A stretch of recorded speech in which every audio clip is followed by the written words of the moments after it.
सबका अधिकार। मतदान है हम सबका अधिकार, क्योंकि वोट डालकर हम बनाते हैं देश को न्याय संगत और निर्माणकारी। इस सभागार में उपस्थित श्री युद्ध प्रबुद्ध जन निर्णायक मंडल एवं समस्त प्रतिभागियों को मेरा नमस्कार।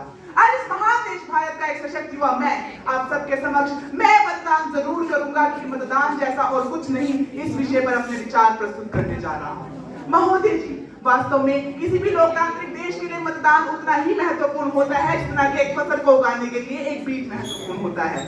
मतदान एक महत्वपूर्ण भाग्य है जो कि देश के हर एक नागरिक को उसके अधिकार एवं शक्तियों से परिचित करवाता है। यह एक लोकतांत्रिक समाज की वह मूल नींव है जहां पर व्यक्ति अपनी वाणी, अपनी सशक्त वाणी के द्वारा इस देश की नीतियों को प्रभावित कर सकते हैं। आज मतदान हमारे लिए अत्यंत महत्वपूर्ण है क्योंकि यह हर क्षेत्र में अपना योगदान दे रहा है। यह हर क्षेत्र के विकास रूपी ज्ञान यज्ञ में आज एक आहुति के तौर पर कार्य कर रहा है। चाहे अब वह सामाजिक क्षेत्र हो, राजनीतिक क्षेत्र हो या आर्थिक क्षेत्र हो, मतदान का हर क्षेत्र में योगदान अतुलनीय है। यदि मैं सामाजिक क्षेत्र की बात करूं तो यह कहना कहीं से भी अतिशयोक्ति नहीं होगी कि मतदान एक मजबूत लोकतंत्र की आधारशिला होता है। उदाहरण के लिए मतदान का जन्मदाता ग्रीस देश, जो 5वीं सदी तक एक पीड़ित देश था तानाशाही से, जिसके कारण वह निरंतर पतन की ओर बढ़ता चला जा रहा था। लेकिन उसका सौभाग्य देखिए कि उसने 5वीं सदी के अंदर मतदान एवं चुनावों की खोज की, जिस कारण वह इस समस्त विश्व के मानचित्र पर एक सशक्त राष्ट्र बनकर उभरा। मतदान के द्वारा हम उन लोगों को सत्ता में लेकर आते हैं जो इस देश का शासन चलाने के लिए पूर्णतया समर्थ होते हैं। इसके अलावा हम जितने भी देश में नीतियां देखते हैं वह भी मतदान का ही परिणाम है। उदाहरण के तौर पर आज देश के अंदर जीएसटी है, नोटबंदी है, मंडल कमीशन है, परमाणु ऊर्जा है। यह इसी बात का परिणाम है कि उस समय पर इनके पक्ष में सर्वाधिक मतदान आए थे। यह बिंदु मतदान की गरिमा को दर्शाता है। केवल राजनीतिक ही नहीं, अभी तो व्यापारिक क्षेत्र में भी मतदान का अतुलनीय योगदान है। उदाहरण के लिए व्यापारिक चुनाव, जिसमें व्यापार संघ अपना नेता चुनते हैं जो कि उनकी सुविधाओं का ध्यान रखता है। अब जरा एक बात बताइए कि यदि मतदान नहीं होंगे तो क्या यह चुनाव हो पाएंगे? जवाब है नहीं।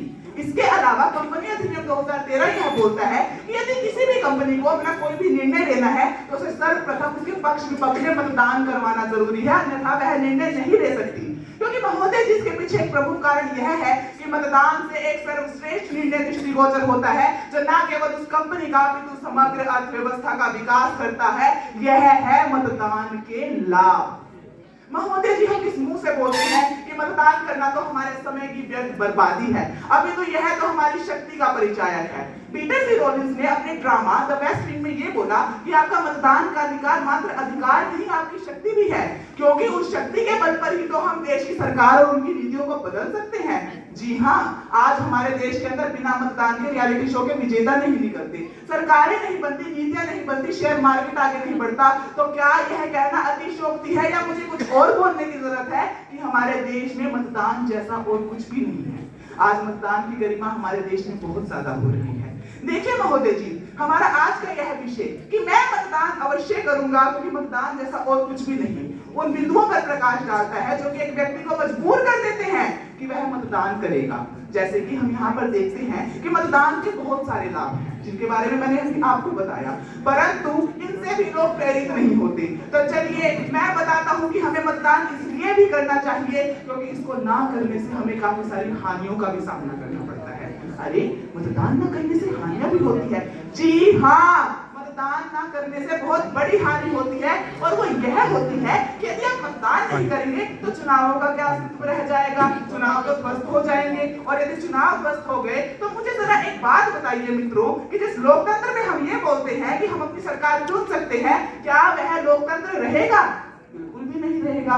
तो आएगा कौन? तानाशाही। जी हाँ, लोकतंत्र की जगह ले लेगी तानाशाही। वह तानाशाही जिसने ईरान को भस्म करके रख दिया, वह तानाशाही जिसने सोवियत संघ को बर्बाद कर दिया, जर्मनी का नाश कर दिया, वो हमारे भारत में भी आएगी, और उसके आने से झेलने होंगे भयावह दुष्परिणाम, जिनमें से सबसे पहला तो यही है कि आप लोग सिर्फ एक बेजुबान जानवर बन जाओगे जो कि सिर्फ शोषण सहेगा, सरकार की नीतियों पर कुछ भी नहीं कर पाएगा, जिसके कारण से हमारे देश का विकास रुक जाएगा।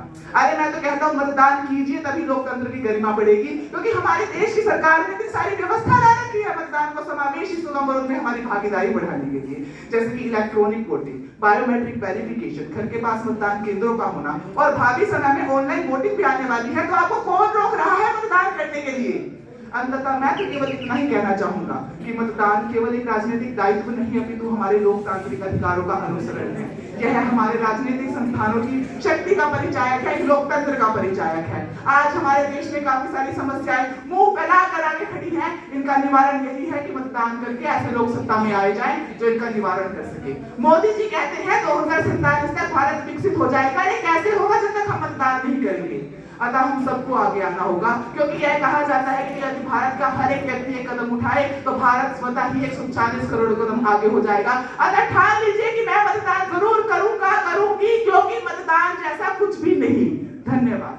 जय हिंद, जय भारत।